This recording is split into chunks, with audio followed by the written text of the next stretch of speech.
Ito po guys, part 2 po to dun sa life coach, life lesson, motivation na ginagawa ko. Part 2 po to.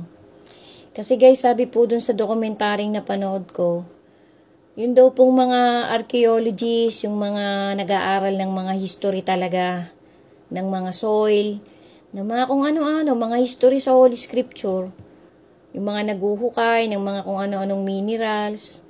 Nagpunta po sila dun sa Euphrates, dun nga po malapit sa Turkey. Tapos sa kahuhukay po ng mga explorer doon, may narinig po silang mga tunog-tunog. Ito po, sabi po ng dokumentary, mahaba po yung dokumentary, halos 1 oras po eh. Sinave ko nga po eh, nasa mga platform po yan, iba-ibang platform, kinakalat po nila. Sabi po nung nagsasalita doon, mga po sila, halos mga scientists po.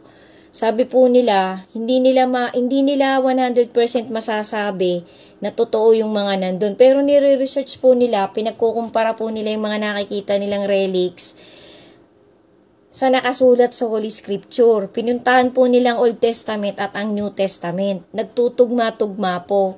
Ngayon, hindi lang po nila masabi kung kailan talaga magkakaroon ng event, nagkakaroon ng yung dadating na talaga kasi may naririnig po silang mga ugong. Sabi po sa Holy Scripture, may bubuksan po kasi, meron po kasing mga, pag hinipan po yung trompeta, meron po kasing papakawalan ang mga pangyayari po kasi, sunod-sunod. Meron pong papakawalan ng mga event na mangyayari talaga spiritually at saka literally dito sa mundong to.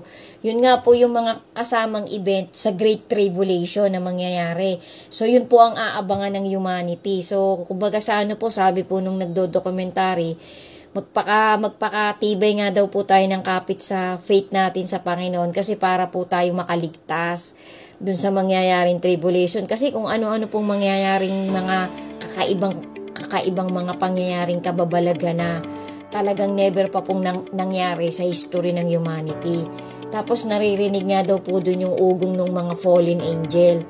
May posibilidad po daw na totoo kasi kinumpara po nila yung mga nakikita nila dun sa mga event na nagkakaduktong-duktong na nangyayari sa palibot nga po nung lugar na malapit sa Garden of Eden. Yun nga pong mga bansang Euphrates, Turkey, Syria, Iran, Iraq, yan po magkakatabi.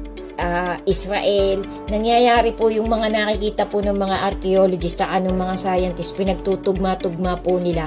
Karamihan po nakasulat sa Holy Scripture, lalo na po dun sa Revelation. Kaya kung iisipin po natin guys, talagang hindi na po talaga magtatagal. Mangyayari na po yung dapat mangyari, kaya be ready po. Thank you.